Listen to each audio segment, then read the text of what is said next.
What's up everybody, my name is Carrie. Welcome back to today's video where I'm going to do a very requested video and that is comparing the Montblanc 146 size. This is technically the Le Petit Prince, so it doesn't have the 146 in the name, but it's the 146 size, and the Pelikan M800 series. So sort of like the second best, quote unquote, from these companies. And it's pretty interesting to think about them. So let's check it out closer. All right, so on the right, clearly we have the Montblanc 146 size. And on the left, we have the Pelikan M800 series size. Like I said before, this is technically the Le Petit Prince model, and this is the 805 Streisman. But other than the aesthetic finishes, the build of the pens are going to be identical to any series within that size. So it doesn't really matter that this is the Streisman and this is the Le Petit Prince because they are virtually the same. And there are a ton of similarities. So basically, size-wise, they're identical. The Montblanc is like a hair, tiny bit longer when capped. Uncapped, they're still fairly close. I'm gonna roll around a little bit here. They're still, again, pretty freaking close. The Pelikan takes over ever so slightly, but again, they're pretty darn close. In the hand, when they are capped and uncapped, the Pelikan is a little bit heavier than the Montblanc, but they're pretty darn similar again. I don't have a scale that will get light enough details, but I would say this one is maybe a gram or two heavier. But in the hand, it's virtually not noticeable for me while I'm writing. They both have piston fills, so both of them have the piston knob at the end. This Montblanc does have an ink window, which the Pelikan does not. However, there are the little lines here, so if you hold it up to the light, you can see your ink. So it's not really an ink window, but it kind of is, sort of, if you want to think about it that way. The grip section between the two is, again, almost spot on. They're pretty much the same size. As far as girth goes, again, they're pretty much the same size. This one has a little ridge here that's a different material. So it's got a matte finish. So it's a little grippy to sort of stop your fingers from sliding onto the nib. Whereas the Pelikan doesn't have the matte finish. It's not grippy. It's still slippery like this, but it does flare out. So it doesn't let your fingers slide either. Both of the thread sections are very smooth. The Pelikan is a little bit more noticeable than the Montblanc. There's a bit of a step by comparison, but again, nothing really too much. They both have gold nibs, but I believe the Montblanc is 14 karat and this is 18 karat. Between the two, really you're not going to notice the difference between 14 and 18. They both write fairly similarly, but I'll get into that in a bit. Clearly the nib design is very different. That is going to also depend on, when you what model you get. The Pelikan always looks the same. It's just some are silver, some are gold. The Montblanc will depend on if you get a different special edition, if you get, the regular version. Both of them have plastic feeds. They are different feed designs, but they're both plastic and they both fill from breather holes at the bottom. The Pelikan is ever so slightly longer. I don't ever post my pens, but if you do, it will make both of them back weighted. I'm a little bit more sensitive to that. The Pelikan feels much more back weighted. So they're pretty much, to be honest, this same pen. I don't really notice much of a difference when you break it down. They're both made out of similar materials. They're both, metal inside, essentially plastic on the outside. They both have gold nibs. They're both piston fillers, basically the exact same size.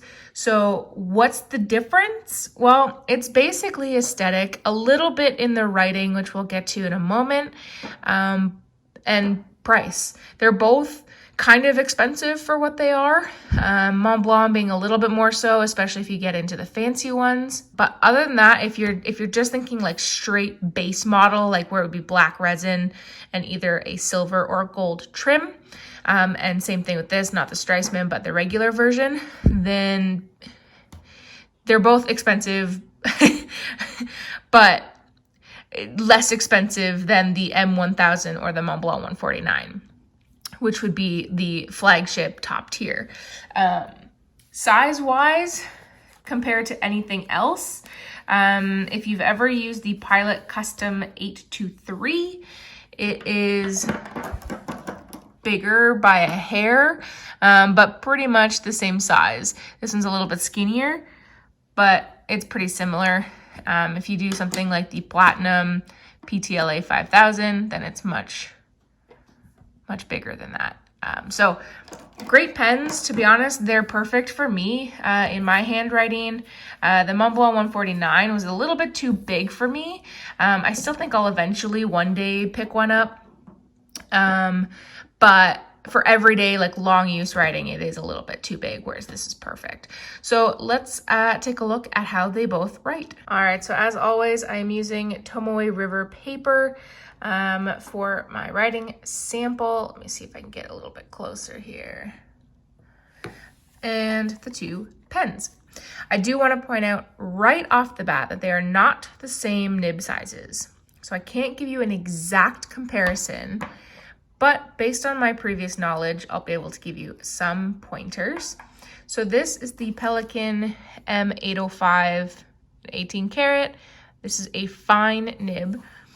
As you have seen in my countless reviews and second opinions and all that kind of good stuff, if you wanted like a really detailed look at this pen, definitely check out my review, my second thoughts. I've done a pen break.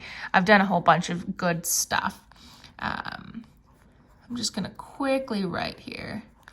So this is a fine nib, but really it's a medium. It writes much, much more like a medium. The ink, what is the ink? Pilot Iroshizuku Kirisame, I believe it's what it's called. This is KWZ Honey. This is actually an oblique medium, and it writes, as you can see, pretty close. In fact, a little bit skinnier than the fine Pelikan. But both of them write amazing. This nib is very, very smooth. Now, because it's an oblique medium, does mean that this nib was ground after the fact by a nibmeister. So essentially it just means that wasn't a skip, by the way, that was just me. Essentially, it means that you're gonna get skinnier sideways strokes, thicker down strokes, because the nib is cut on a slant, which gives you sort of a fake, what's quirk? It gives you sort of like a fake calligraphy look without really having to try. Both pens are pretty like wet, which is great because I really, really, really like that. You can get ever so slight pull out of this nib here, but I would not recommend it. None of the Montblanc or Pelikan pens are meant to do that. This is just a straight round ball, so you won't really get much. Like I said, both of them are pretty wet, especially when you're using wetter inks. The KWZ is drier than the Iroshizuku. You won't really get any give to either of these nibs, but they're not meant to be. So I don't really recommend it for that. They're both very smooth. I would say that the Pelikan has a hint of feedback, but it's basically butter, which I really like. The Montblanc has a teeny bit more feedback if you don't hold it in the perfect position, again, because of the way that the nib is ground. But if you get like a regular medium, then you won't have that issue. I have used a Montblanc fine nib before, which is, of course, much finer than that. And that does have a little bit more feedback than the Pelikan fine. But again, the Pelikan fine is ground, in my opinion, much more like a medium. So they both perform really, really, really well. They both look amazing. They both are piston fillers. Like, there's so much that's similar. And I really, other than just the pure aesthetic visual look of the pens, there's not a whole lot that's different. And to be honest, there's not really a whole lot that makes one better than the other. It's just personal opinion. So between the two, honestly, I like them both. I love them both. There's really nothing to say, like, if you're this type of person, then go with a Pelikan. But if you're this type of person, go with a Montblanc. They honestly are the same. They're each other's counterpart. You know, if if these were two real live people, they'd be in a relationship. I mean, they're basically the same pen, but from just different companies. So really, it is down purely to your personal taste, your aesthetics, your desires. As far as functionality goes, they're pretty much the same. If I had to put, gun to the head, recommend one, not the other, I'd probably recommend the Pelikan, only because I think the design of the Pelikans versus a Montblanc is better, even if you get like just the basic black one. And I think it is slightly less expensive. Again, they're both ridiculously priced. And I think that I've had, out of every Pelikan I've ever had, I've never had an issue. I've had like 6 of them by now, and I've never had an issue with writing. I have had the odd Montblanc that doesn't feel super lovely while writing. So I think just for out of the box sake, you'd probably get on better with the Pelikan than the Montblanc. But that said, I mean, it's rare. So it really is your own choice, your own decision, what you think would work best for you and you alone. So basically, this video is not much help other than to say that they are pretty much the same pen. So if you're deciding between the two and you're torn, just go with your gut, because they're both amazing, amazing pens. You won't regret either of them. So definitely recommend. But what do you guys think? Have you guys both used them? Like, do you have different opinions than me? Let me know. Write down in the comment section below. Maybe you'll be able to be the tiebreaker for somebody. But guys, if you like this video, hit that like button. If you really liked it and you haven't yet done so already, hit that subscribe. New videos come out every Monday and Friday, and the occasional Q&A on Tuesdays, and potentially even Thursdays. They will eventually start back up when I can drive to work instead of staying from home. But guys, thank you. I appreciate it. As always, I'll see you next time. Bye.